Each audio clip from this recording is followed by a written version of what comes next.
La viuda se deshizo de todo solo para comprar una casa vieja, abandonada y marcada por la desgracia, con una sola pierna, 5 hijos que alimentar y un miedo que no la dejaba ni cuando el sol brillaba.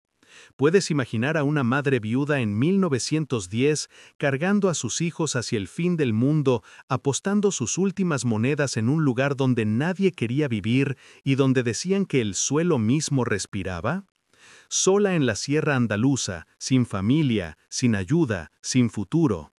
Ella creyó que aquella ruina sería su última esperanza, pero al pisar el suelo de la sala sintió una vibración extraña, como si algo ahí abajo la estuviera llamando por su nombre. Parecía solo madera podrida, pero ocultaba un secreto enterrado por décadas, esperando a la persona correcta. El sol de marzo estaba alto cuando Isabel descendió de la carreta vieja que la había traído hasta allí. Era el año de 1910. El polvo del camino se pegaba a la tela áspera de su vestido de luto, un luto que ya sentía como una segunda piel.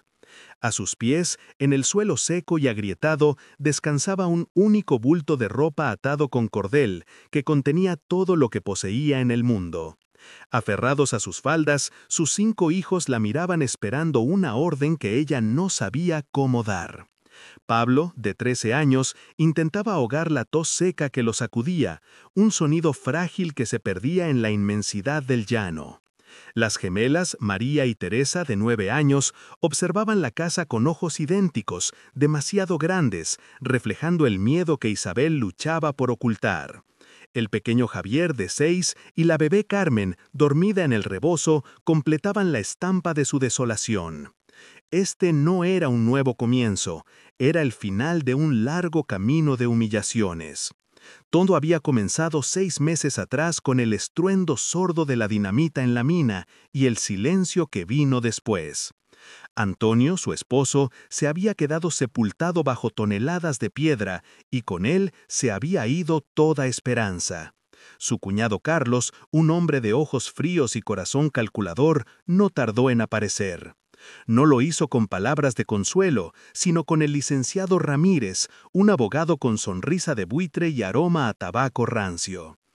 «Isabel, es una caridad lo que te ofrecemos», había dicho Ramírez, sus dedos tamborileando sobre los papeles que le robaban su herencia.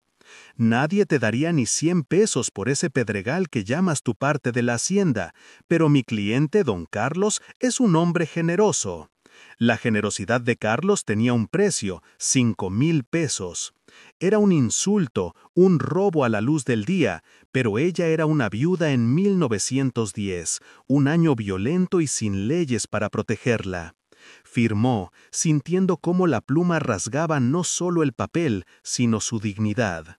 Con esos 5,000 pesos manchados de traición, solo pudo comprar esta ruina. El susurro la llamaban en el pueblo, un nombre que se pronunciaba entre dientes y santiguándose. Era un rancho abandonado a 3 días de camino, un lugar del que se decía que espantaban, que el suelo mismo estaba maldito.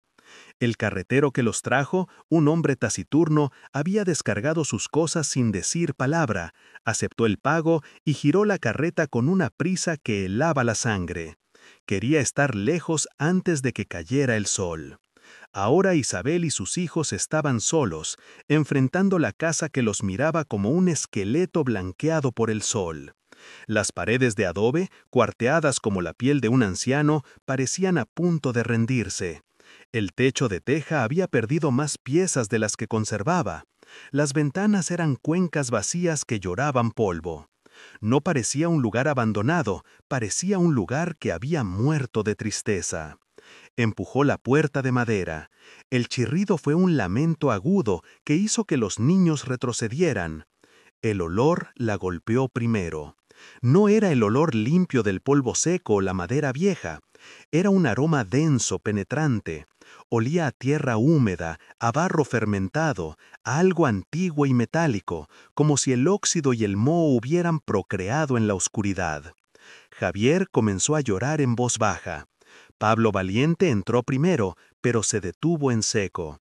El suelo de la habitación principal no era de tierra apisonada, sino de tablas de madera anchas, algo inusual para una construcción tan humilde. Pero las tablas estaban grises, podridas por los bordes, y el olor a tierra emanaba directamente de ellas, como si el piso de madera fuera solo una tapa delgada sobre un sepulcro húmedo. Isabel posó la palma de su mano sobre las tablas ásperas, sintiendo no solo el frío de la madera muerta, sino una vibración casi imperceptible. «Mamá, tengo frío», susurró Pablo, y su tos volvió a sonar más profunda. Esta vez la casa estaba helada a pesar del sol de marzo. La humedad que subía del suelo era palpable, un aliento frío que se aferraba a los tobillos.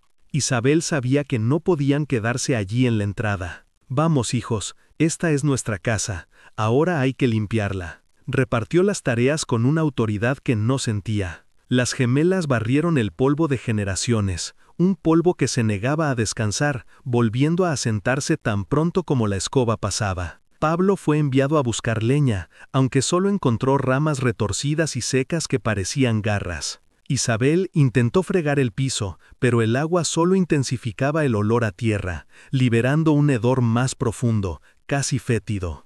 El suelo parecía desafiarla, mirarla con sus miles de grietas. Esa primera noche el viento no soplaba afuera, parecía nacer debajo de ellos. Isabel había acomodado a los 5 niños en un solo montón de cobijas en el centro de la habitación principal, lejos de las paredes que goteaban humedad.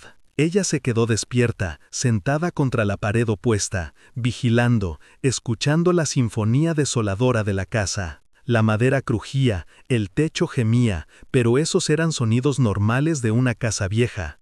Lo que oyó después no lo era. Fue un rasguño, skrrch, un silencio largo tan tenso que dolía, y luego otra vez, skrrch. No era una rata. El sonido era demasiado pesado, demasiado rítmico. Sonaba como si alguien arrastrara una caja pesada o una piedra justo debajo de sus pies. Se levantó de un salto, el corazón golpeando su garganta. El sonido cesó instantáneamente, como si la hubiera estado esperando, como si supiera que ella estaba escuchando. A la mañana siguiente, la luz del sol no trajo alivio, solo reveló la magnitud de su error. El pozo estaba casi seco. Isabel bajó el cubo una y otra vez, pero lo único que subía era un lodo espeso y turbio con un vago olor a azufre. Era agua muerta. No podían beberla, no podían usarla para cocinar. La poca agua limpia que habían traído se estaba acabando. El pánico, frío y afilado, comenzó a trepar por su espalda. Recordó la sonrisa del licenciado Ramírez.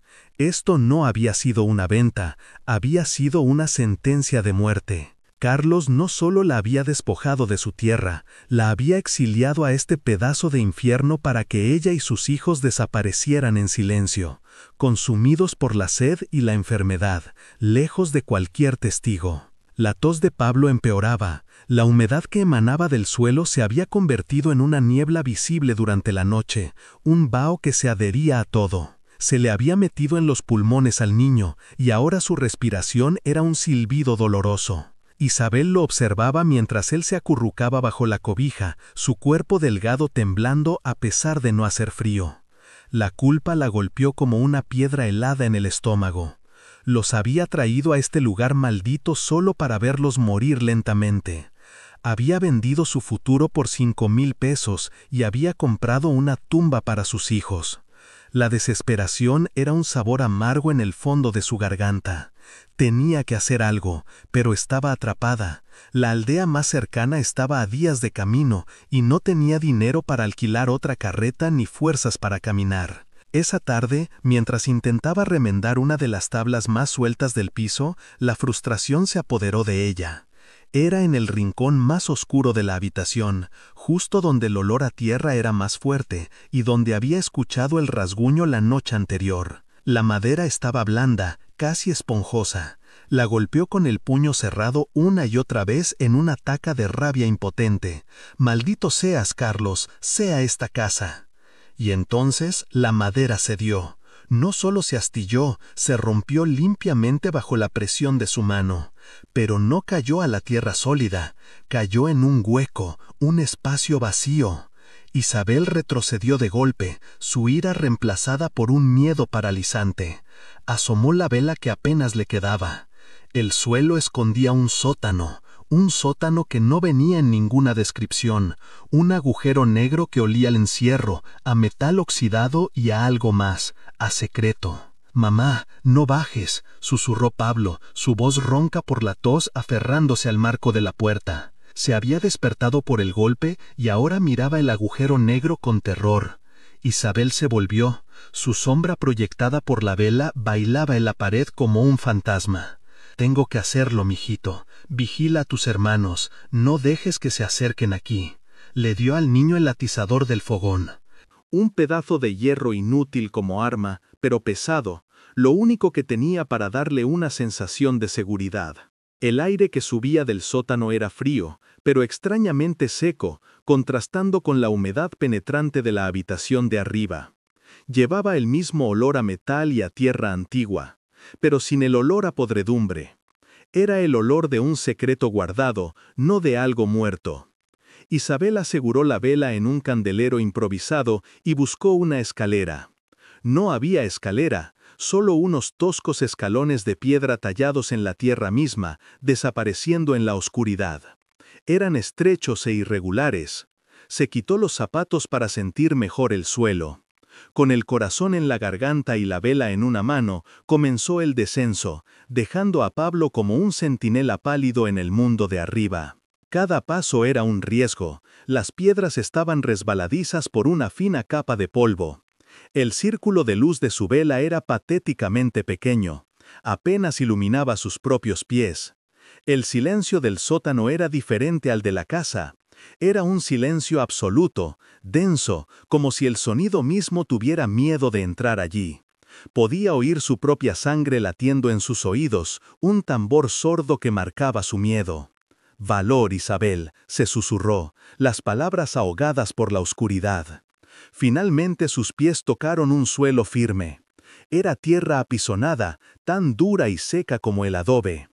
El sótano no era grande, quizás del tamaño de la mitad de la habitación de arriba, pero las paredes eran de piedra sólida, no de tierra.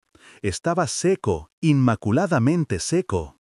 Todo el frío y la humedad que plagaban la casa de arriba parecían estar siendo absorbidos por este espacio, pero no permanecían aquí. Era como si el sótano fuera un pulmón que respiraba, pero que exhalaba toda la vida hacia la casa. Miró hacia arriba y vio la parte inferior de las tablas del piso. Estaban empapadas, cubiertas de un moho blanquecino, succionando la humedad de algún lugar que aún no podía ver. La casa no estaba podrida por la lluvia, estaba siendo envenenada desde adentro. Entonces, la luz de la vela se posó sobre el objeto en el centro de la habitación. No había muebles, ni cajas ni herramientas, solo un baúl de madera oscura, casi negra, reforzado con bandas de hierro forjado que el óxido había teñido de rojo. Estaba cubierto por una capa de polvo tan gruesa que parecía un sudario de terciopelo gris. Estaba colocado sobre un petate podrido que se deshizo en polvo en cuanto el aire de la vela lo tocó. No había telarañas, no había signos de ratas. Era como si el tiempo se hubiera detenido en este cuarto, protegiendo su único ocupante. Era un objeto de valor, claramente fuera de lugar en una ruina como aquella. No tenía sentido.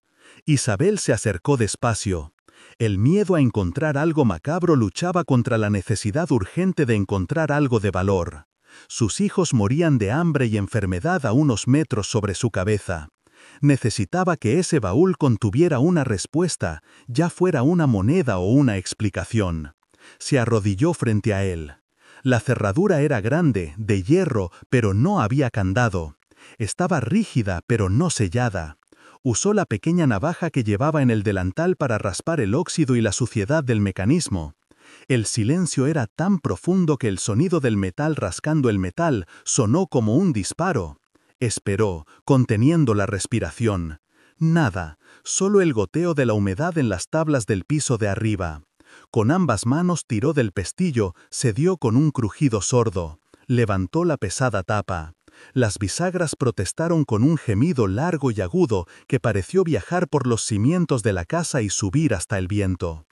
El olor que salió no fue de muerte ni de podredumbre, fue el olor seco y dulce del papel viejo, del cuero curado y de la tinta. Su corazón, que esperaba oro, joyas o quizás huesos, se hundió por un segundo. La luz de la vela reveló el contenido y sus ojos no podían entender la contradicción. No era un tesoro, eran libros, docenas de libros de contabilidad, con tapas de cuero grueso perfectamente ordenados, con las espinas hacia arriba, como soldados en un ataúd. ¿Quién escondería libros de cuentas en un sótano secreto bajo una casa embrujada? Debajo de los libros, su mano rozó frío. Apartó los pesados volúmenes. Era una caja de lata, de esas que se usaban para guardar té o galletas finas. No estaba oxidada. El aire seco del sótano la había preservado. La abrió con dedos temblorosos. Adentro, un fajo de billetes antiguos, pero que parecían aún válidos, atados con una tinta de seda azul. No era una fortuna. Pero era más dinero del que había visto en meses. Eran quizás 1000 pesos. Lo suficiente para comprar comida, lo suficiente para llevar a Pablo al médico en el pueblo. Lágrimas de alivio instantáneo quemaron sus ojos. Carlos no había ganado. Todavía no. Debajo del dinero había una carta, un único sobre, doblado, sellado no con cera, sino simplemente cerrado. En el frente, con una caligrafía elegante y firme, estaba escrito: «A quien tenga el coraje de escuchar al suelo». Isabel sintió un escalofrío que no tenía nada que ver con el frío. Esa frase era para ella. La casa la había llamado, el suelo le había hablado, y ella había respondido. El rasguño no había sido una amenaza, había sido una invitación. Se sentó en el suelo de tierra seca, el baúl abierto a sus pies, y desplegó el papel. La carta estaba fechada en 1890. «Mi nombre es Sofía», comenzaba, «y esta casa es mi testigo». Isabel leyó la carta allí mismo, a la luz temblorosa de la vela. El mundo de arriba, sus hijos, la tos de Pablo, el viento, todo desapareció. La voz de Sofía escrita hacía 20 años era clara y fuerte. No hablaba de un esposo cruel ni de fantasmas, hablaba de negocios, de plata y de traición. Sofía y su hermano menor Juan habían descubierto una pequeña veta de plata por accidente mientras cavaban el pozo. Esta casa no era un rancho, era una fachada. Habían construido el sótano en secreto para procesar el mineral y el túnel, un túnel para sacar el material sin ser vistos. El rasguño que Isabel oía, escribió Sofía, era probablemente el viento resonando en la boca del túnel, un sonido que ella misma había llegado a conocer como la voz de la casa. La traición fue rápida y brutal. Juan, consumido por la ambición, la había engañado. Le hizo firmar papeles que él dijo eran para registrar la mina, pero que en realidad le cedían a él todos los derechos. Una vez que tuvo el control, robó la plata que ya habían procesado y huyó, dejándola con deudas y un pozo seco. Para asegurarse de que nadie más descubriera el secreto, él mismo esparció el rumor de que la casa estaba embrujada, que la tierra estaba maldita y que la propia Sofía se había vuelto loca. Ella murió un año después, sola de tristeza y pulmonía, en la misma casa que había construido con sus manos, la misma casa donde Isabel ahora luchaba por no morir de lo mismo. Isabel permaneció sentada en el suelo frío del sótano por un largo momento, la carta de Sofía temblando en su mano. 1000 pesos. El dinero en la caja de lata era un milagro, un respiro enviado por otra mujer traicionada. Era suficiente para llevar a Pablo al médico en el pueblo, suficiente para comprar comida, suficiente para sobrevivir un mes más. Sintió una punzada de hermandad con esa mujer muerta hacía 20 años. Ambas habían sido despojadas por sus propias familias, Sofía por su hermano Juan, Isabel por su cuñado Carlos. La casa no estaba embrujada por fantasmas, estaba habitada por el eco de una injusticia terrible. El suelo que pisaban no era una tumba, era el testigo de un crimen, el guardián de un secreto. El frío de la verdad era más hondo que el de la humedad. Mientras guardaba la carta, lo oyó de nuevo. Skirch. Pero esta vez, estando bajo el piso, el sonido fue diferente. No venía de arriba ni de los lados, venía del fondo. La pared de piedra sólida al final del sótano recordó las palabras de Sofía, el viento resonando en la boca del túnel. Se levantó la vela en alto. El sonido era bajo, un gemido hueco que parecía filtrarse a través de la roca misma. No era el viento golpeando la casa, era el aliento de la tierra escapando de un lugar oculto, era el lamento del que hablaba la gente del pueblo. Y no era un espíritu, era geografía, un secreto de ingeniería. «Mamá, ¿qué fue eso?». La voz de Pablo, quebrada por la tos, la hizo saltar. El niño estaba a mitad de la escalera de tierra, pálido, con el atizador de hierro temblando en su mano. El terror en sus ojos era evidente, pero su miedo a quedarse solo arriba había sido más fuerte que su miedo a la oscuridad de abajo. «Regresa, Pablo, es peligroso». Pero él negó con la cabeza, sus ojos fijos en la pared del fondo. El ruido vino de allí. Descendió los últimos escalones uniéndose a ella, su pequeño cuerpo temblando por el frío y la enfermedad. Verlo allí, tan frágil, pero tan decidido a protegerla, borró el último rastro de miedo en Isabel. Ya no estaba asustada, estaba furiosa. Tienes razón, mi hijo, y vamos a descubrir qué es. La presencia de Pablo la ancló. Esto no era una aventura, era una recuperación. Si Sofía y Juan habían construido esto, no sería un mecanismo complicado. Juan había huido, no habría tenido tiempo de sellarlo para siempre. Habría sido algo rápido, algo simple de ocultar. Juntos, madre e hijo recorrieron la pared de piedra. Era sólida, fría, inamovible. Isabel empujó, golpeó suavemente, buscando un sonido hueco. Nada. El aire aquí era más seco, el olor a metal más fuerte. El túnel tenía que estar allí. «Mamá», susurró Pablo, sus dedos rozando la base de la pared. «Esta parte no es igual». Isabel bajó la vela. Pablo tenía razón. Cerca del suelo, una sección de la pared no era de piedra tallada, sino de adobe que había sido hábilmente texturizado y ennegrecido para parecer roca. Era un parche, una puerta falsa. «Es aquí», dijo Isabel. No había manija o cerradura visible. Usó la punta de su navaja para raspar la junta, confirmando que era una pieza separada. «Atrás, Pablo». Tomó el atizador de hierro de la mano de su hijo. Era pesado. Introdujo la punta afilada en la grieta que había encontrado y la usó como palanca, empujando con todo el peso de su cuerpo, impulsada por la desesperación y la imagen de Carlos riéndose en su hacienda. Hubo un crujido sordo, luego un sonido de arena deslizándose sobre piedra. Skrrch. El sonido era ensordecedor, un lamento de piedra. El parche de adobe no se abría, giraba sobre un pivote central. El rasguño que oían no era el viento, ni un animal, ni un fantasma. Era el sonido de la propia casa, de su mecanismo secreto, raspando contra sí mismo, asentándose con el tiempo, gimiendo por ser abierto.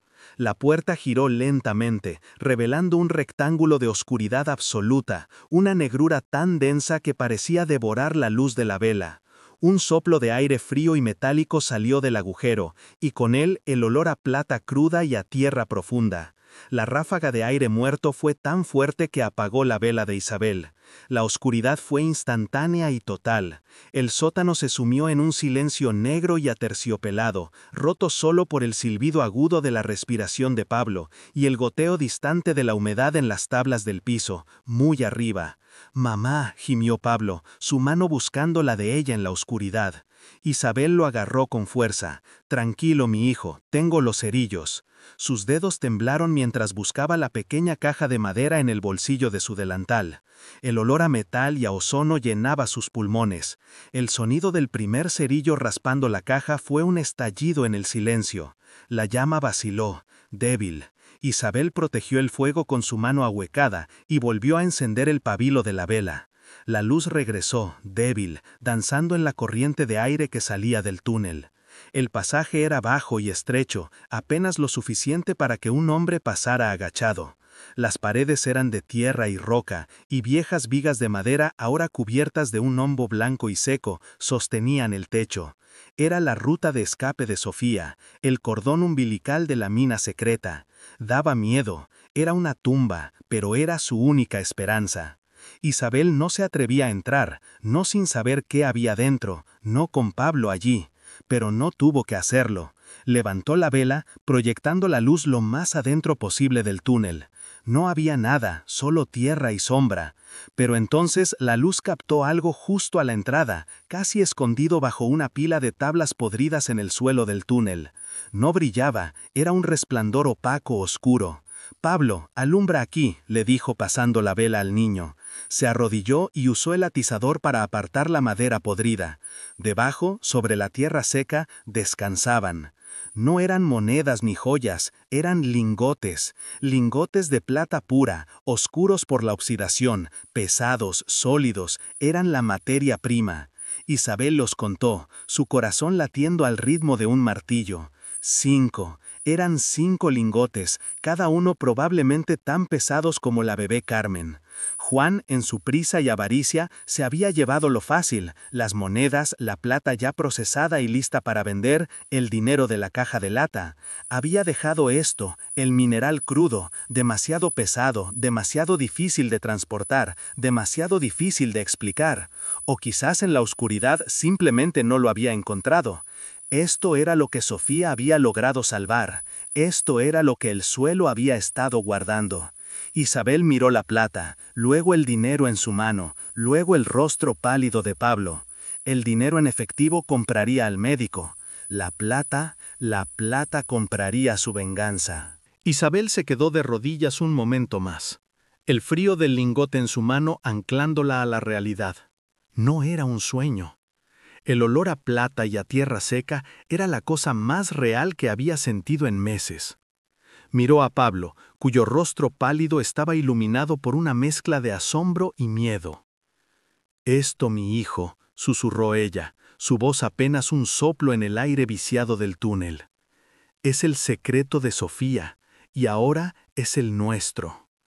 Ya no sentía el peso de la maldición del susurro, sentía el peso de la herencia de Sofía.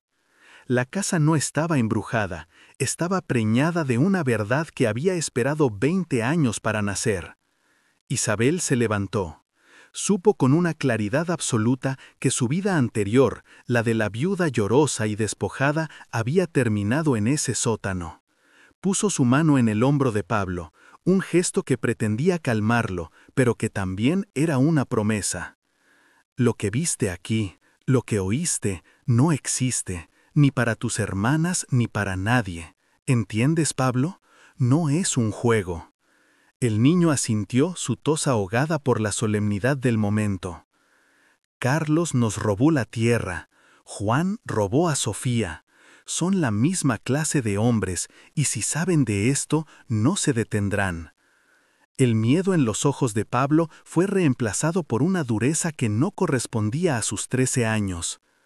Ya no eran solo madre e hijo, eran cómplices, guardianes de un secreto que valía más que sus vidas.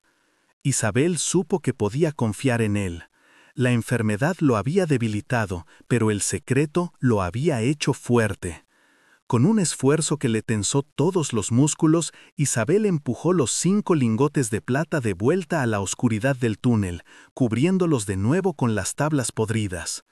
No podía llevarlos ahora. Eran su futuro, su venganza.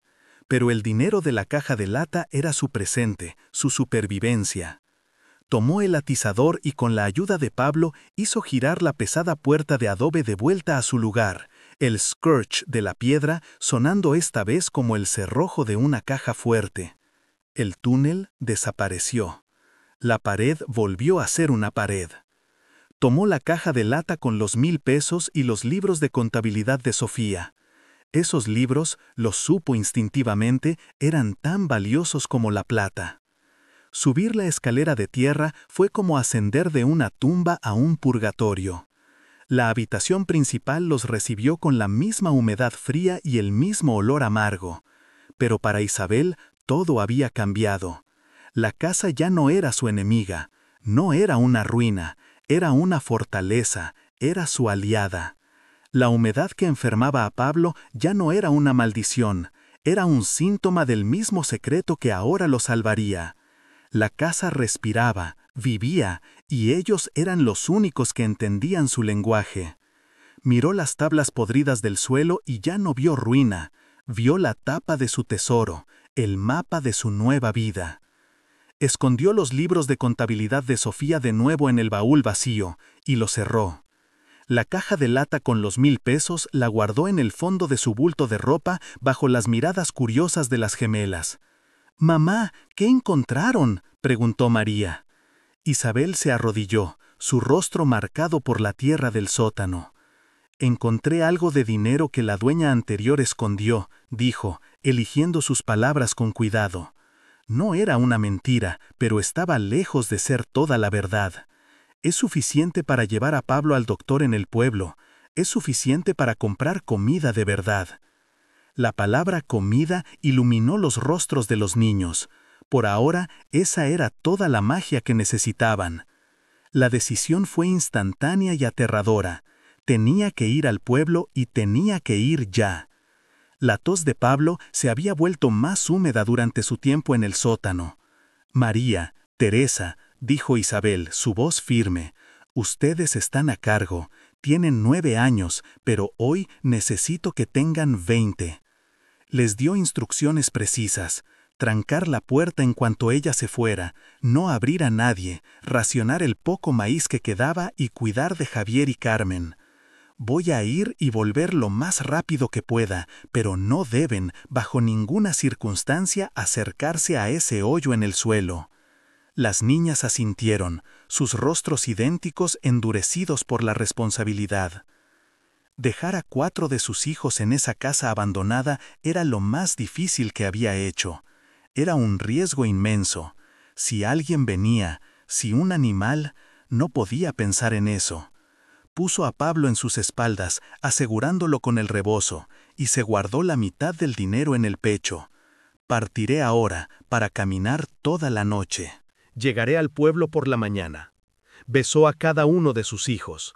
Un beso rápido, casi violento, lleno de miedo y promesa. Atranque en la puerta. Oyó el sonido de la viga de madera siendo arrastrada y su corazón se partió. Estaba sola de nuevo, pero esta vez caminaba hacia una pelea, no huyendo de una. La caminata de regreso al pueblo fue una odisea febril. Con Pablo tosiendo débilmente sobre su espalda, cada paso era un tormento. Pero esta vez no era la viuda despojada que había huido. Era una mujer con 1000 pesos en el corpiño y 5 lingotes de plata escondidos bajo sus pies.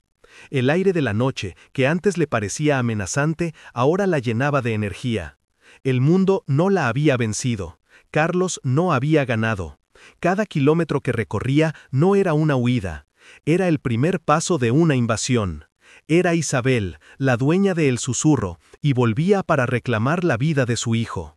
Llegó al pueblo al amanecer cubierta de polvo, con los pies sangrando y los hombros en carne viva por el peso de Pablo. La gente que la vio, los mismos que se habían santiguado cuando se fue, ahora la miraban con una mezcla de lástima y horror. «No se ha muerto todavía», murmuró una mujer en la puerta de la iglesia. Isabel la ignoró. Atravesó la plaza principal sin desviar la mirada, dirigiéndose directamente a la única casa con un letrero de latón en la puerta: Doctor López. Subió los escalones y golpeó la puerta con la fuerza que le quedaba, sin esperar a ser invitada. El doctor López era un hombre de bata blanca y mirada escéptica. «Sí», dijo claramente molesto por la intrusión de una mujer con aspecto de mendiga. «Es mi hijo», dijo Isabel bajando a Pablo al suelo. «Está enfermo, tiene pulmonía, necesita medicina». El doctor miró a Pablo, luego a Isabel, y suspiró. «Señora, la pulmonía en esta etapa debería llevarlo con el cura, no conmigo». Isabel se enderezó. «No le pregunté por el cura, le dije que lo curara y le pagaré». El doctor soltó una risa seca. «¿Me pagará con qué?». Isabel metió la mano en su blusa y sacó un fajo de billetes antiguos. «Con esto», dijo poniendo el dinero sobre el escritorio del doctor. El sonido de los billetes golpeando la madera silenció la risa del hombre. El doctor López, cuyos ojos habían estado llenos de desdén, ahora miraban el fajo de billetes con una intensidad depredadora. El desprecio se evaporó, reemplazado por una eficiencia profesional que solo el dinero puede comprar. «Siéntetelo aquí», dijo bruscamente señalando una camilla. Dejó los billetes sobre su escritorio, contándolos discretamente mientras auscultaba el pecho de Pablo. Isabel se mantuvo de pie, rígida, observando cada movimiento. No había pedido caridad, había exigido un servicio. El doctor escuchó la respiración sibilante del niño, sus dedos fríos palpando las costillas frágiles. El silencio en el consultorio era pesado, roto solo por la tos seca de Pablo y el susurro del papel moneda. El hombre finalmente levantó la mirada, ya no a ella, sino al dinero. «Es una pulmonía grave», sentenció. «Muy grave», repitió el doctor López, limpiando su estetoscopio con un paño. «El frío y la humedad han infectado ambos pulmones. Necesita quinina, jarabe de ipecacuana y reposo absoluto. Y necesita estar vigilado, señora». Esta última palabra, señora, ahora sonaba con un respeto calculado. Ya no era una mendiga, era una cliente. Isabel no pestañeó. «¿Lo tiene usted o tengo que buscarlo en otro lado?» El doctor levantó una ceja sorprendido por su audacia. «Lo tengo, pero le costará una buena parte de eso», dijo señalando el escritorio. «No le pregunté el precio», replicó Isabel, su voz baja y firme. «Le dije que salvara a mi hijo». El doctor desapareció en la trastienda y regresó con varias botellas de vidrio oscuro y un paquete de polvos. Isabel pagó la suma exorbitante que él exigió, casi la mitad del dinero de la caja de lata, sin mostrar el más mínimo dolor. El alivio de tener la medicina era más fuerte que la pérdida del dinero. Sabía que no podía hacer el viaje de regreso con Pablo en ese estado. «Necesito un cuarto», le dijo al doctor. «¿Dónde se aloja la gente decente aquí?» El doctor, ahora casi servil, le indicó la posada de San Juan en la otra esquina de la plaza. Isabel cargó a Pablo, las medicinas envueltas en su rebozo, y salió del consultorio, dejando al doctor López contando los billetes con una sonrisa confundida. La habitación de la posada era pequeña, pero tenía una cama limpia y un techo que no goteaba. Isabel no durmió, pasó las siguientes 48 horas en una vigilia aterradora. Sentada en una silla de madera, administrando las medicinas a Pablo cada hora, limpiando su frente sudorosa con paños húmedos. El niño ardía en fiebre, sus sueños eran delirios confusos. Y en cada momento de silencio, la mente de Isabel volaba de regreso a el susurro. Veía los rostros de sus otras 4 hijas solas en esa casa ruinosa. ¿Habrían atrancado la puerta? ¿Tenían miedo? El scorch del túnel las habría asustado. Estaba atrapada entre 2 infiernos, el hijo que moría frente a ella y las hijas que podrían estar en peligro lejos de ella. Al tercer día, la fiebre de Pablo comenzó a ceder. Su respiración se volvió menos un silbido y más un suspiro. Por primera vez en semanas, durmió profundamente sin toser. Isabel supo que lo peor había pasado. Dejando al niño al cuidado de la dueña de la posada por 1 hora, Isabel salió a la luz del día. El dinero que le quedaba, unos 500 pesos, era un arma. Fue a la tienda de abarrotes. Ya no compró 1 kilo de maíz, compró costales. Costales de frijol, de harina, manteca, carne seca, sacos de patatas.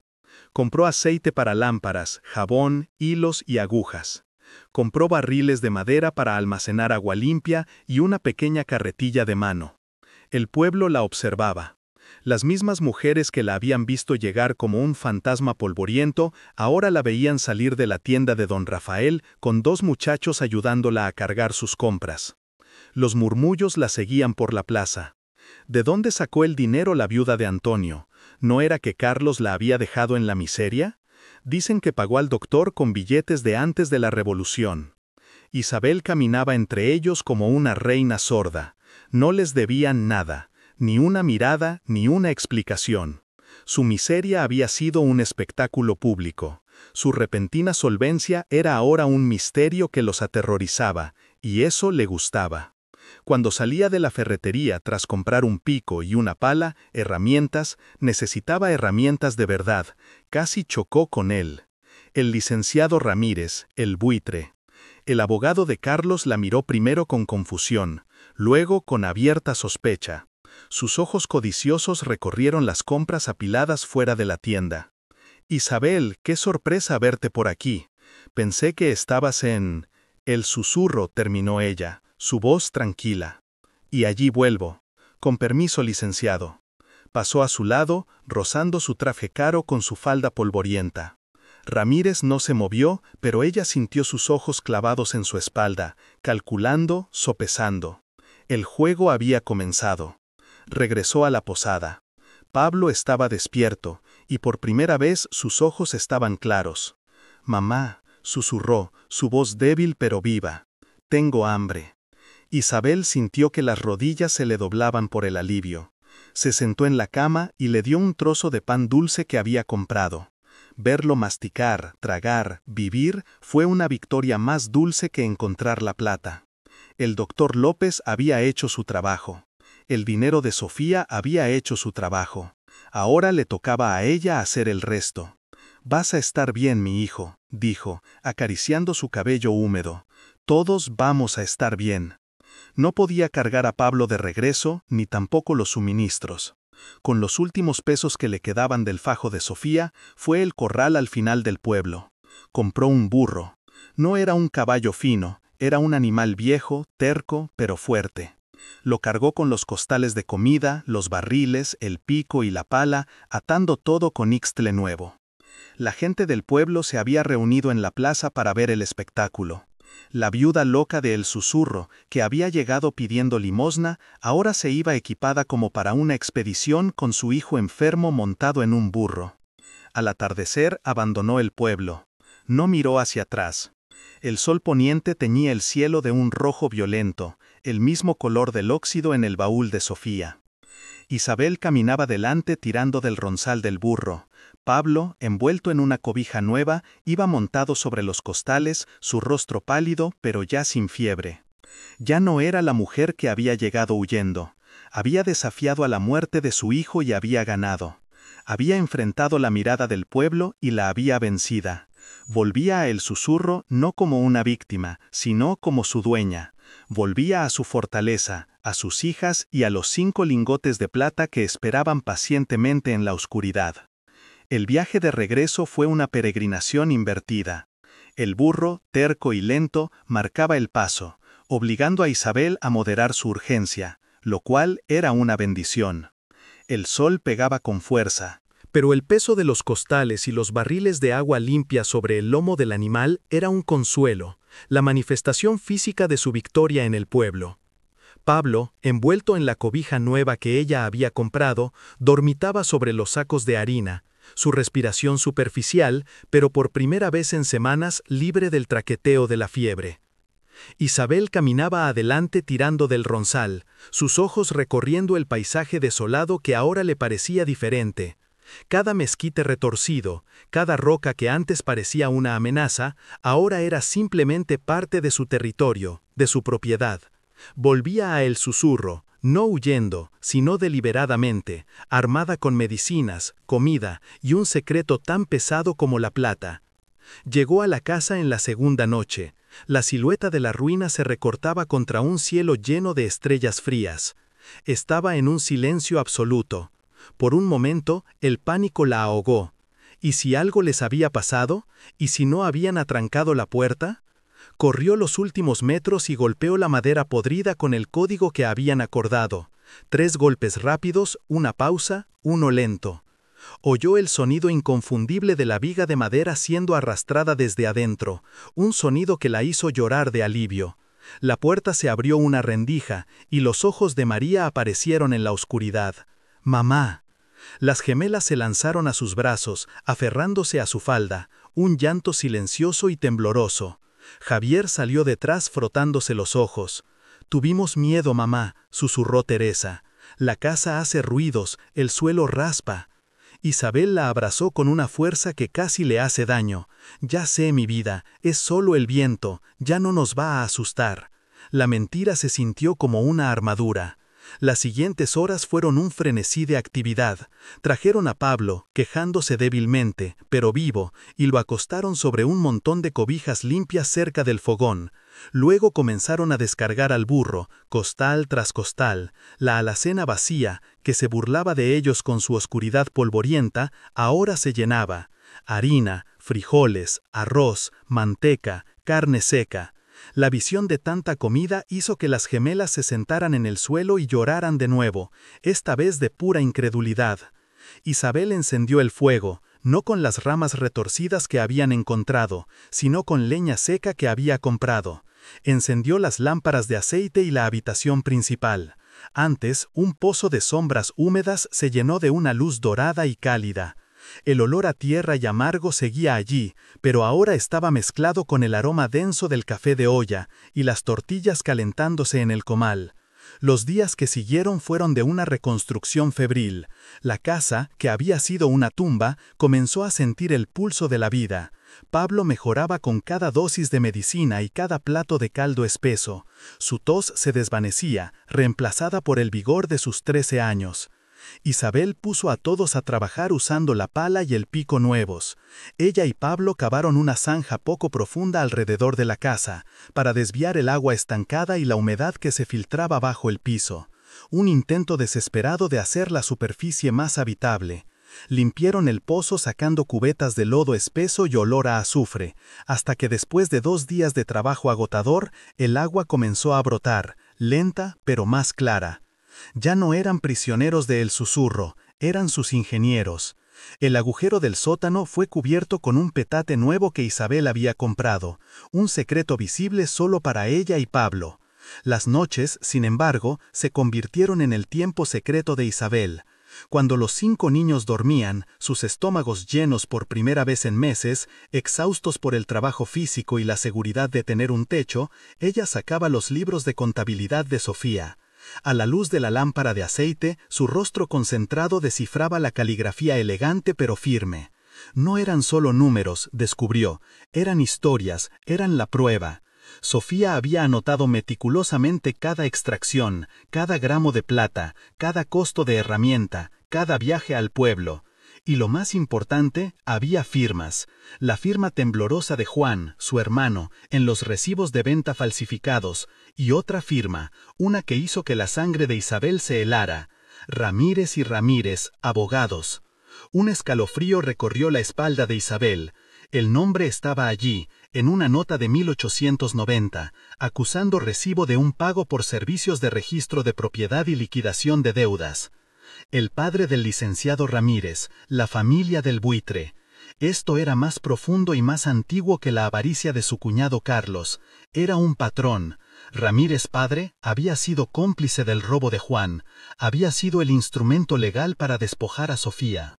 Sabría el Ramírez actual que la casa que él mismo había ayudado a venderle a ella por 5,000 pesos era la misma que su padre había ayudado a robar hacía 20 años? ¿O era esa la razón por la que Carlos la había presionado tanto para que aceptara esta ruina en particular, para que desapareciera en la casa embrujada? Su despojo no había sido un accidente, había sido la repetición de una historia, una limpieza de cabos sueltos. Ahora Isabel entendía la mirada de Ramírez en el pueblo. No era solo sospecha por el dinero, era culpa. Era el reconocimiento de un nombre, de un lugar. Su repentina solvencia no era solo sorprendente, era peligrosa. Significaba que ella estaba cavando. Significaba que el susurro estaba hablando, revelando secretos que debían permanecer enterrados. Ahora Isabel vivía en un nuevo tipo de miedo, no el miedo a los fantasmas o al hambre, sino el miedo a la codicia humana, una codicia que tenía raíces profundas en esa misma tierra. Sabía que Ramírez vendría, el burro, la comida, el niño sano, todo eso sumaba a una ecuación que el abogado no podía dejar sin resolver, solo era cuestión de tiempo. Pasó una semana de trabajo duro. Pablo ya caminaba pálido pero firme, ayudando a las gemelas a acarrear agua limpia del pozo. Los niños reían por primera vez en meses. Su juego favorito era darle de comer al burro. Isabel había comenzado a explorar el túnel en secreto por la noche, solo para entender su alcance. Era largo, apuntalado con madera vieja y parecía conducir a un pozo de mina colapsado lejos de la casa. Era una ruta de escape perfecta. Y entonces, en el 10º día después de su regreso, el polvo se levantó en el camino. No era un burro, eran 2 caballos finos, sudorosos por la prisa. Isabel vio las siluetas desde la ventana, el licenciado Ramírez, y junto a él un hombre corpulento con el traje caro de la ciudad que solo podía ser su cuñado. Carlos, Pablo, adentro. María, Teresa, lleven a los niños al cuarto y tranquen la puerta, no salgan por nada. Los niños desaparecieron en un instante, el entrenamiento del miedo ahora era un reflejo rápido y silencioso. Isabel salió al porche secándose las manos en el delantal. No llevaba la mirada baja. Esta vez vio a Carlos desmontar, su rostro ancho, enrojecido por el sol y la ira contenida. Ramírez se quedó en la silla con su sonrisa de buitre, observando la escena como un director de teatro. «Isabel, querida cuñada», dijo Carlos, su voz un falso estruendo de amabilidad. «Qué gusto verte tan mejorada». «El licenciado me dijo que habías tenido un golpe de suerte», continuó Carlos sin esperar respuesta, sus ojos codiciosos recorriendo la casa, deteniéndose en el pico y la pala nuevos que descansaban contra la pared de adobe. «Un golpe de suerte en el susurro. ¡Qué irónico!». Ramírez finalmente habló, su voz suave como el veneno deslizándose en el aire. «Señora Isabel, nos preocupamos por usted. Este lugar tiene una reputación, y encontrar dinero así en una casa abandonada, bueno, legalmente, y saboreó la palabra, ese dinero podría no ser suyo, podría pertenecer al patrimonio del dueño original, o al de su cuñado, por supuesto, como dueño de la hacienda principal». La amenaza era clara, habían venido a reclamar lo que ella había encontrado. Isabel permaneció inmóvil en el porche, el sol de la tarde golpeando sus hombros, pero ella no lo sentía. Dejó que el silencio se alargara, un silencio denso cargado con el olor a tierra húmeda que emanaba de su fortaleza. El pico y la pala nuevos no estaban escondidos, eran una declaración. Miró a Carlos, luego a Ramírez, su mirada tan plana y dura como la plata oxidada. «¿Preocupados por mí, licenciado? Qué extraño», dijo con una calma gélida que desentonaba con su ropa sucia. «Nadie se preocupó cuando vendí mi herencia por 5,000 pesos. Nadie se preocupó cuando mi hijo se moría de tos. Pero ahora que compro comida, la preocupación les brota. ¡Qué oportunos son ustedes!». La ironía era tan afilada como una navaja, y Ramírez sintió el corte. Su sonrisa de buitre vaciló por un instante. Carlos, un hombre de poca paciencia para las sutilezas legales de su abogado, dio un paso adelante, su bota cara aplastando una hierba seca. Su corpulencia proyectaba una sombra sobre Isabel. «Déjate de insolencias, Isabel. Estás en una ruina con 5 hijos. Eres una madre irresponsable», gruñó. Sus ojos fijos no en ella, sino en la puerta de la casa, como si pudiera ver el dinero a través de la madera podrida. «Hoy que pagaste al doctor López con billetes viejos, ese dinero no te pertenece, es dinero de la hacienda. Dinero de mi familia, dinero mío. Has estado cavando donde no debes. Vengo por lo que es mío». La amenaza era abierta, brutal, la de un hombre acostumbrado a tomar lo que quería por la fuerza, sin necesidad de leyes. Ramírez levantó una mano enguantada, interrumpiendo la burda agresión de su cliente. «Lo que don Carlos quiere decir, Isabel», dijo, su voz recuperando el tono venenoso y suave, «es que bajo la ley de hallazgos, cualquier tesoro o bien mueble encontrado en una propiedad, cuyo dueño legítimo no se conoce, pertenece al dueño del terreno. Y dado que el susurro es legalmente un anexo abandonado de la hacienda principal, se detuvo, dejando que la implicación flotara en el aire pesado. Ese dinero, por derecho, le pertenece a don Carlos. Entrégalo por las buenas y seremos generosos». Como siempre, la palabra generosos fue una burla directa a la venta forzada, un recordatorio de que ellos tenían el poder legal. Isabel casi sonrió. Habían venido por el dinero. Eran codiciosos pero estúpidos, no sabían nada. «¿Dinero?», repitió ella fingiendo confusión. «Ah, el dinero de la caja de lata. Se fue en el doctor López, que es un ladrón. Se fue en harina, en manteca y en ese burro flaco. Ya no hay dinero, licenciado». Vio la ira cruzar el rostro de Carlos, pero no fue lo único que encontré. Encontré algo mucho más valioso para un hombre de leyes como usted. Se recargó contra el poste del porche cruzando los brazos. Encontré la historia de la casa. Encontré unos libros de contabilidad viejos.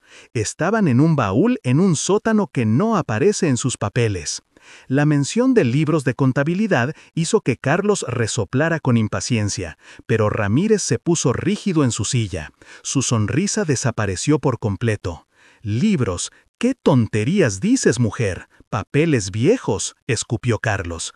«No me interesan tus papeles podridos, quiero el dinero que encontraste». Pero Isabel no apartaba la mirada del abogado. «Papel viejo». Sí, papel de 1890.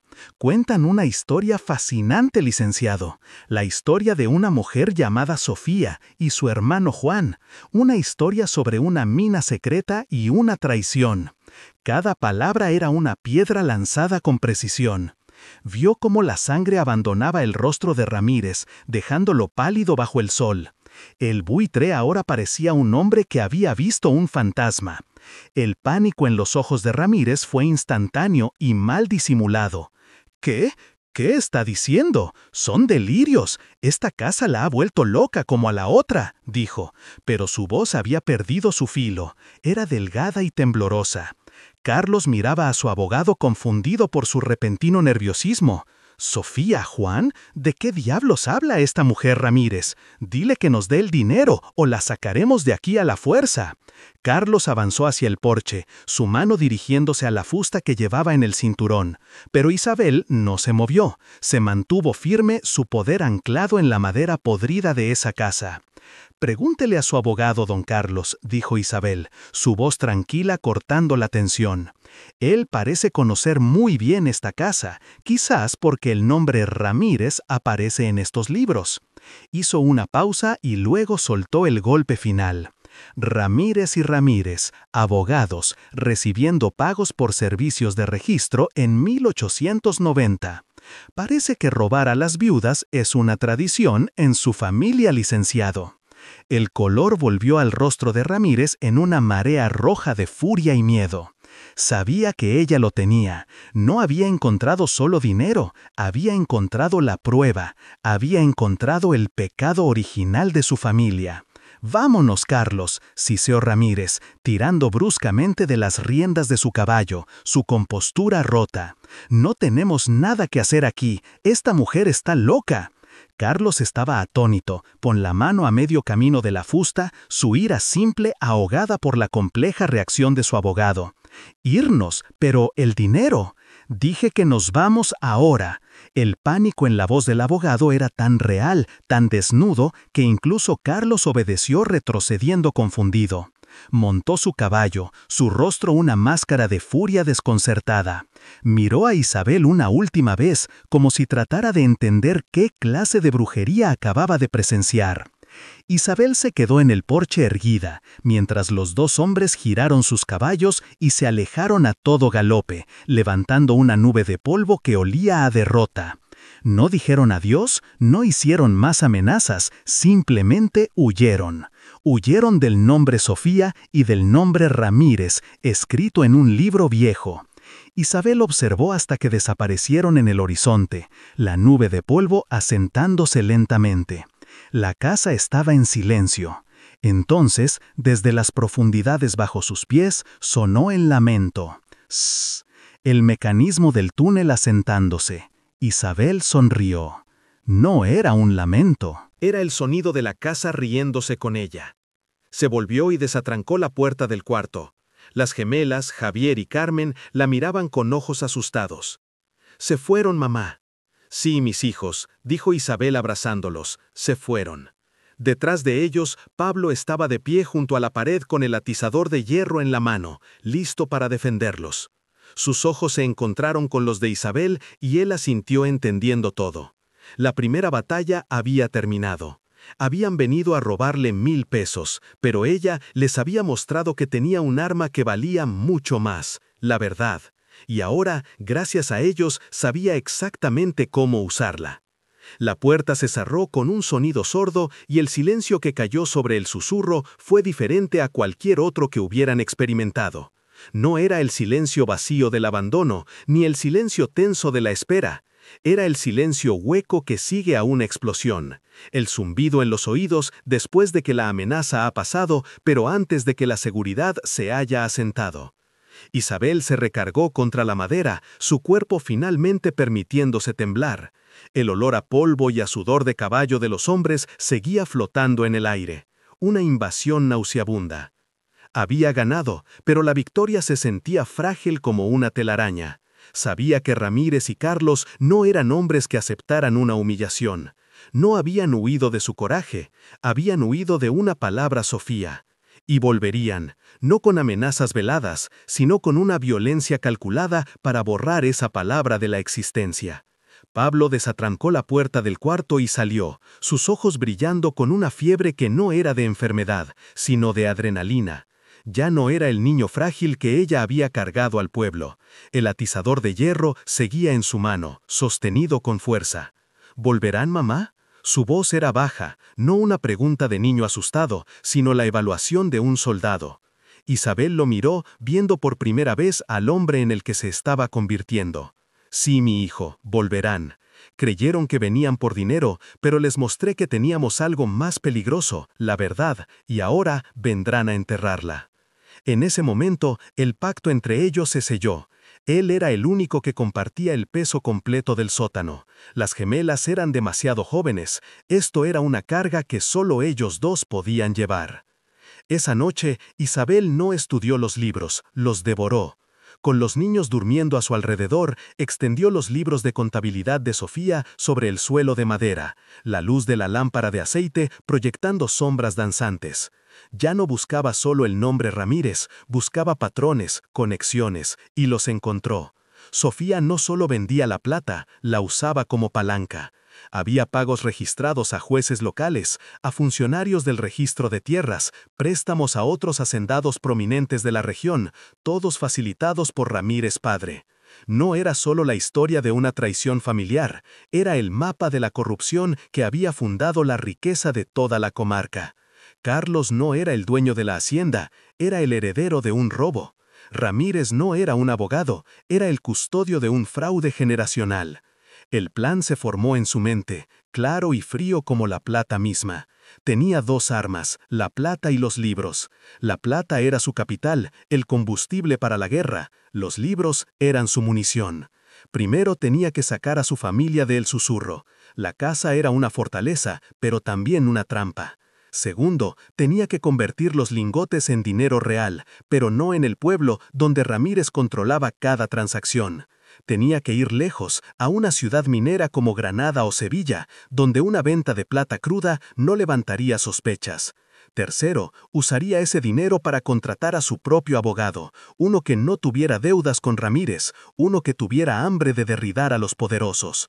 Usaría los libros no solo para defender el susurro, sino para destruir a Carlos, reclamando la hacienda que le habían robado a Antonio. La primera tarea era la más peligrosa, mover la riqueza.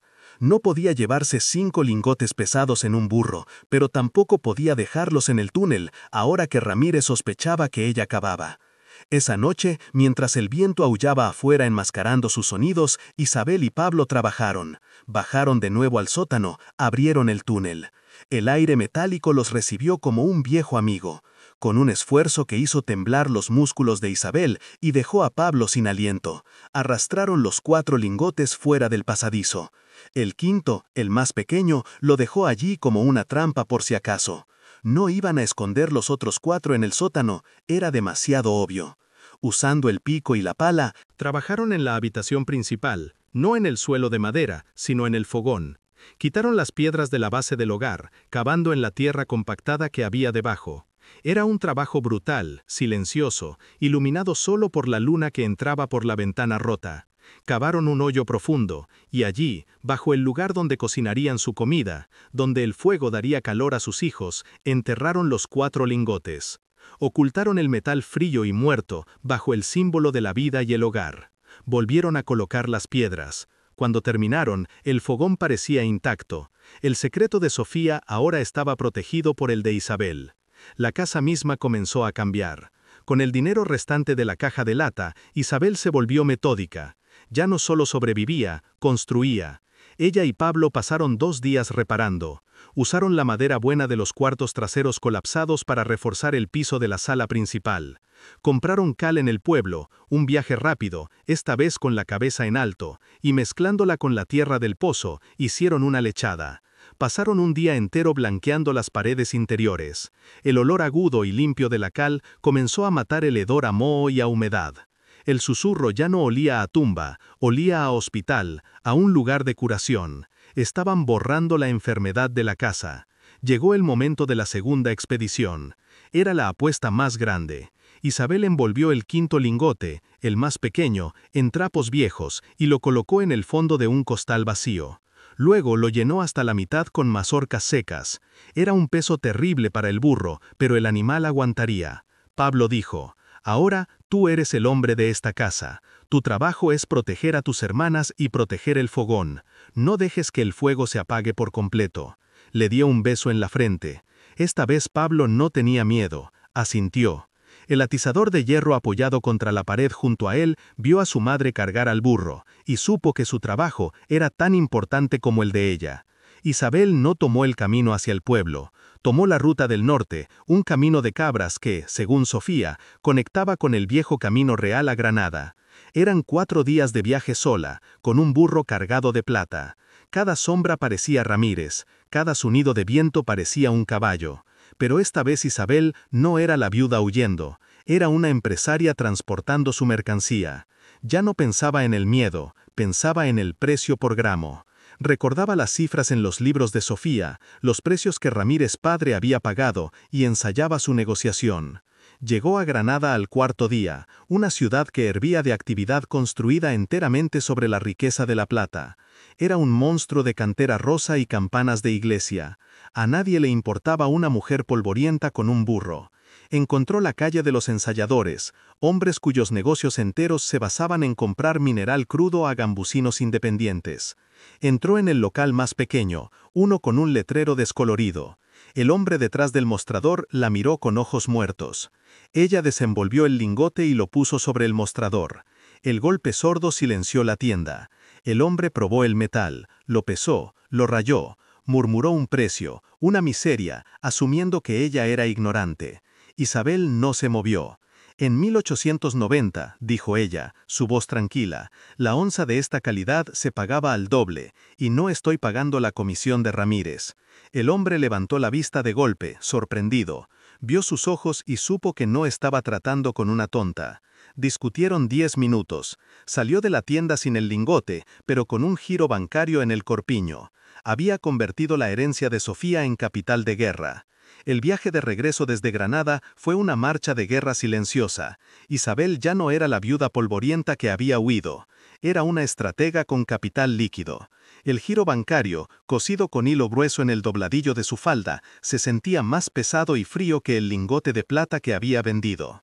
No regresó inmediatamente a el susurro, intuyendo que Ramírez y Carlos estarían vigilando el camino principal, esperando su regreso, asumiendo que volvía derrotada o con unos pocos pesos. En lugar de eso, pagó a un arriero para que la guiara por un antiguo camino de contrabandistas, una ruta peligrosa que bordeaba la sierra. Llegó a su casa 2 días después de lo esperado, bajo el amparo de una noche sin luna, encontrando a Pablo dormido junto a la puerta, con el atizador de hierro aún en su mano. Sabía que no podía dejar a sus hijos solos de nuevo.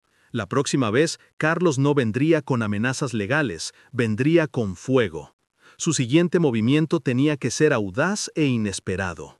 Usó una parte considerable del dinero de Granada para hacer el viaje más improbable. Regresó al pueblo, pero no fue a la posada ni a la tienda, fue directamente a la iglesia. Se enfrentó al viejo párroco, un hombre de ojos cansados que siempre la había mirado con una lástima condescendiente. Padre, le dijo Isabel, su voz resonando en la sacristía vacía, mientras ponía un fajo de billetes sobre la mesa de roble. No le pido caridad, le pago para que la iglesia dé refugio a mis hijos, no por Dios, sino por esto, es por su seguridad. El cura, atónito ante el dinero y la determinación de acero en sus ojos, aceptó. Dejó a los niños en el convento anexo bajo la protección de las monjas. Estaban a salvo de Carlos, pero no del escándalo. Ahora, libre de la preocupación inmediata por sus hijos, Isabel tomó la diligencia a la capital del estado. Ya no viajaba escondida en carretas, viajaba como una mujer de negocios pagando su pasaje. Llevaba consigo solo 2 cosas, el resto del giro bancario de Granada y el arma más pesada, los libros de contabilidad de Sofía. El susurro había sido su crisálida, ahora salía de ella transformada. El viaje duró 3 largos días. Observaba el paisaje árido pasar, su mente repasando cada línea de los libros, memorizando las fechas, los nombres, las conexiones. Ramírez padre, Ramírez hijo, Juan, Sofía, Carlos, su difunto esposo Antonio, todos eran nudos en la misma red de avaricia que ella. Ahora tenía la intención de desenredar hilo por hilo. En la capital no buscó la oficina legal más grande y ostentosa con pilares de cantera y puertas de caoba, buscó exactamente lo opuesto. Preguntó en los mercados por un abogado conocido por enfrentarse a los hacendados. Un radical, un hombre que tuviera más hambre de justicia que de oro. Le indicaron un pequeño despacho en una calle lateral empedrada, licenciado Miguel Herrera. Era un hombre joven, de anteojos gruesos y una reputación de ser un perro de presa incorruptible. Isabel entró. Herrera la miró con escepticismo, su oficina atestada de papeles y clientes pobres. Señora, si viene a pelear por una parcela de maíz, le advierto que los tribunales son lentos y caros. Isabel simplemente desató su bulto y puso los libros de Sofía sobre el escritorio. No vengo por maíz, licenciado, vengo por una mina de plata y 20 años de fraude. Miguel Herrera abrió el primer libro. Al principio, su mirada era profesional, casi aburrida, acostumbrado a disputas familiares, pero a medida que pasaba las páginas cubiertas de la caligrafía elegante de Sofía, su postura cambió. Se inclinó hacia adelante, vio las anotaciones meticulosas, las cantidades de mineral, las firmas, las fechas, y entonces vio el nombre que lo electrificó. Ramírez y Ramírez, un bufete que él conocía muy bien en la capital, notorio por su éxito impenetrable en litigios de tierras. Isabel entonces sacó el giro bancario de Granada. Esto es de un solo lingote que vendí la semana pasada. Hay 4 más enterrados bajo mi fogón y la mina, licenciado. Creo que el túnel todavía está allí. Herrera se quitó los anteojos. Ya no era un abogado escéptico, era un hombre que acababa de encontrar el caso de su vida. Señora Isabel, dijo Herrera, su voz apenas un susurro, dándose cuenta de la magnitud de lo que tenía enfrente. ¿Usted se da cuenta de lo que tiene aquí? Esto no es solo la prueba de que el susurro es suyo. Esto, dijo golpeando los libros de contabilidad con el dorso de la mano, es la raíz podrida de la fortuna de Ramírez. Y si estoy en lo cierto, es la prueba de que el título de propiedad de la hacienda de su cuñado Carlos, la que le robaron a su esposo Antonio, es completamente fraudulento. Es muy probable que Ramírez padre usara la plata robada de Juan para comprar esa hacienda a nombre de la familia de Carlos, blanqueando el robo original. El mundo de Isabel se expandió. Usted no solo puede recuperar su casa, señora, usted puede destruir a Ramírez y recuperar la hacienda entera.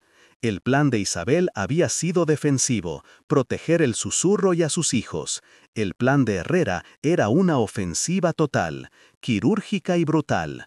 No vamos a presentar esto en el juzgado de su pueblo, donde Ramírez puede comprar al juez con una cena y una caja de puros, explicó Herrera, sus ojos brillando detrás de los anteojos. Vamos a llevar esto directamente al Tribunal Superior Agrario y al Ministerio de Minas aquí en la capital. Vamos a acusar a Ramírez de fraude generacional. Colusión y falsificación de documentos públicos. Y vamos a demandar a Carlos no solo por la restitución de su parte legítima de la hacienda, sino por daños y perjuicios por el robo original de la mina de Sofía. Isabel sintió un vértigo helado. Había venido a salvar a sus hijos y ahora estaba a punto de iniciar una guerra que cambiaría el equilibrio de poder de toda la región. Mientras Isabel y Herrera preparaban la ofensiva legal en la capital, Ramírez y Carlos no se habían quedado quietos. La huida de Ramírez de El Susurro no había sido solo pánico, había sido una retirada estratégica. Sabía que Isabel tenía los libros. Sabía que ella era un cabo suelto que de alguna manera inexplicable ahora tenía dinero. Y un cabo suelto con dinero es un cabo suelto peligroso. Mandó vigilar a sus hijos en el convento, una amenaza silenciosa, un recordatorio de que podía alcanzarlos, y lo más importante, envió hombres, no abogados. Esta vez envió pistoleros a El Susurro. Su objetivo era simple, recuperar los libros y los lingotes a cualquier costo. Si la casa tenía que arder con la viuda dentro, que ardiera. Un mensajero, un joven arriero que Herrero mantenía en su nómina precisamente para estos casos en territorio hostil, llegó al despacho del abogado 2 días después, su caballo cubierto de espuma.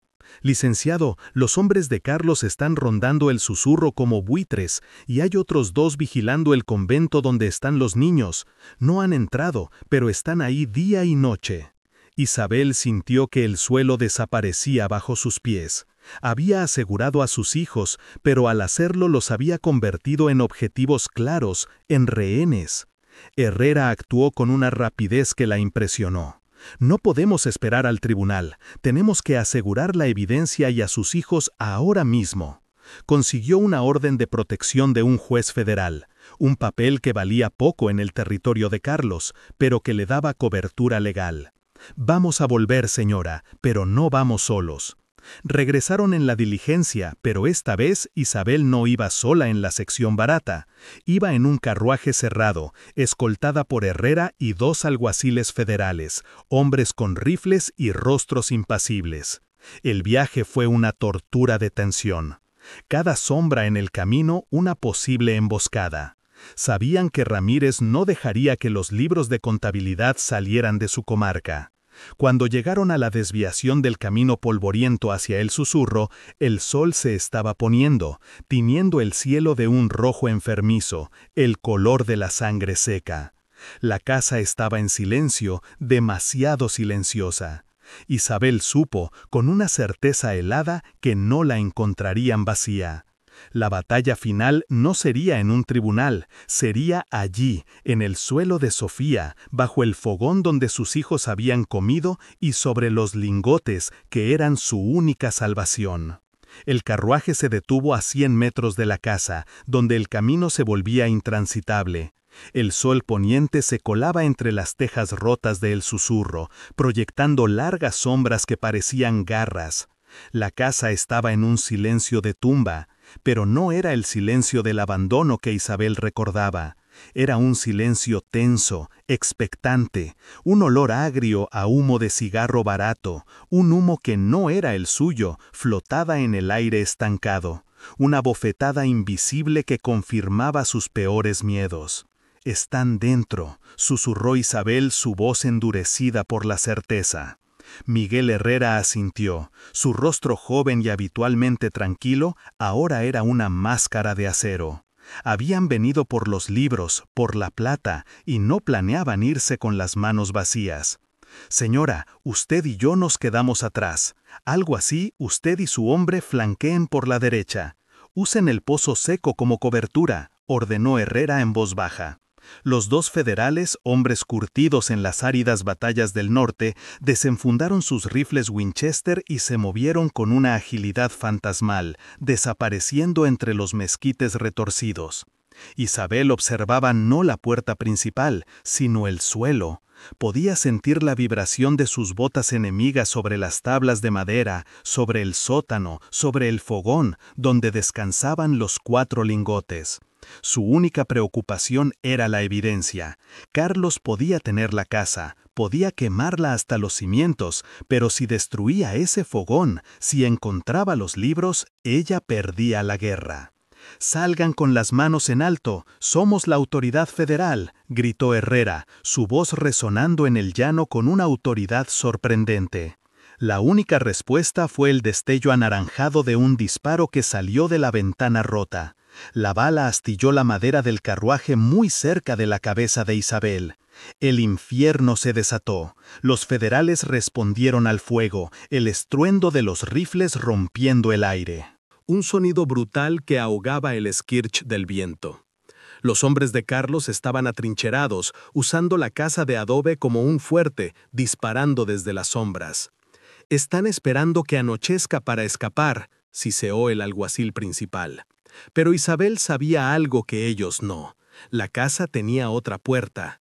«Licenciado», dijo Isabel tirando de la manga de Herrera, sus ojos fijos en un punto en la ladera a unos 50 metros de la casa. «Están cuidando la puerta y las ventanas, no están cuidando el suelo». Herrera la miró confundido. «La mina de Sofía», explicó Isabel con urgencia. «El túnel. La casa respira. La boca del túnel no está en la casa, está afuera. Por ahí sacaban la plata». Dejó a Herrera con el alguacil y agachándose, corrió en dirección opuesta al tiroteo hacia la pequeña colina donde Sofía había mencionado que el pozo de ventilación colapsado servía como entrada secundaria. Era una apuesta desesperada basada en la palabra de una mujer muerta hacía 20 años. Encontró la entrada tal como Sofía la había descrito, un hundimiento en la tierra oculto bajo un mar de nopales y maleza seca. El agujero era estrecho, apenas el tamaño de un hombre. El olor a metal y a tierra profunda subía como un aliento frío. Sin dudar se deslizó hacia la oscuridad. El túnel era sofocante, bajo, y el sonido de los disparos retumbaba sordamente a través de las toneladas de tierra sobre ella. Se arrastró sobre manos y rodillas, el polvo antiguo llenando sus pulmones. No sentía miedo, sentía que Sofía se arrastraba con ella. Cada movimiento era un eco de la mujer que había construido esa ruta de escape. Avanzó guiada por la memoria hacia la pared de adobe falso, hacia el corazón de su propia casa. Llegó al final del túnel, la pared de adobe que daba al sótano estaba frente a ella. Podía oír justo al otro lado el sonido de las botas pesadas golpeando el piso de madera de arriba. Podía oír sus gritos maldiciendo a los federales. Estaban concentrados en la batalla de enfrente. Puso sus hombros contra el mecanismo de pivote. Scratch. El sonido fue ahogado por un disparo. Empujó. La puerta giró, abriéndose al sótano oscuro.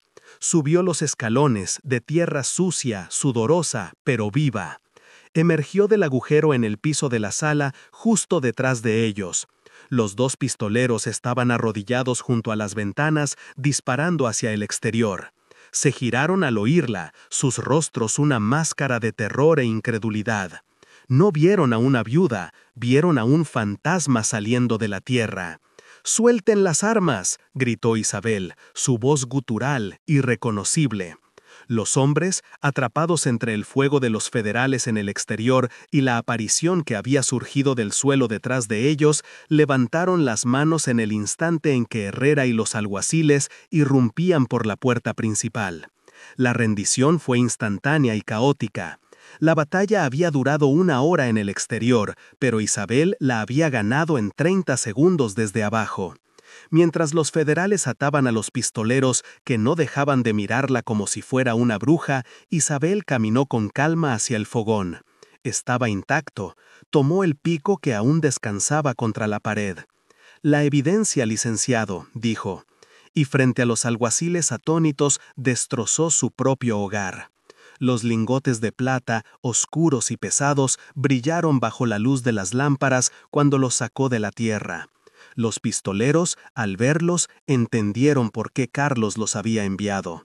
Confesaron todo, implicaron a Carlos, implicaron a Ramírez. Los libros de Sofía, respaldados por la plata recién desenterrada y el testimonio de los pistoleros capturados, crearon un caso que ni todo el poder de Ramírez pudo detener. Herrera fue un perro de presa en el tribunal de la capital. Demostró el fraude de 1890, demostró el despojo ilegal de Isabel en 1910. La caída fue total. Ramírez perdió su licencia y su fortuna. Carlos perdió la hacienda que su familia había ocupado ilegalmente durante 20 años. Isabel y sus hijos no se quedaron en el susurro. La casa había cumplido su propósito, había sido su refugio, su arma y su testigo. Días después del juicio, Isabel, ahora legalmente dueña de la hacienda que le habían robado a Antonio, entró en la casa grande. Era espaciosa, fresca, con patios llenos de bugambillas. Sus hijos corrieron por los pasillos de mosaico, sus risas reemplazando los agachados de la injusticia. Pablo fue enviado a la mejor escuela de la capital para tratar sus pulmones. Las gemelas tendrían un jardín y Javier y Carmen un futuro. Isabel había recuperado la herencia de su esposo, pero lo había hecho con el poder de Sofía. Un año después, Isabel regresó a El Susurro por última vez. La casa estaba silenciosa. El viento soplaba a través de las ventanas vacías. Ya no era una ruina, era un monumento. Caminó hacia el agujero del sótano que había dejado abierto. Bajó y entró al túnel. Tomó el quinto lingote, el que había dejado atrás, y lo subió. No lo llevó a su nueva casa. Lo colocó en el centro de la habitación principal, sobre la entrada del sótano. Un pago final a la mujer que le había dado las armas para luchar. Cerró la puerta principal de El Susurro por última vez. Skirch oyó un sonido suave, casi imperceptible. No era un lamento, era un gracias. La casa, su deuda pagada y su historia contada finalmente, podía descansar. Y si esta historia te ha hecho sentir esa conexión con el coraje de una mujer luchando contra la injusticia, únete a la comunidad suscribiéndote al canal ahora mismo y comparta en los comentarios qué harías tú si el suelo de tu hogar te susurrara un secreto que pudiera cambiar tu vida para siempre. Imagina ese momento y cuéntanos, porque tus palabras podrían inspirar a alguien más a escuchar con atención. ¿Y usted ha escuchado alguna historia parecida en el lugar donde vive? Cuéntemelo aquí en los comentarios.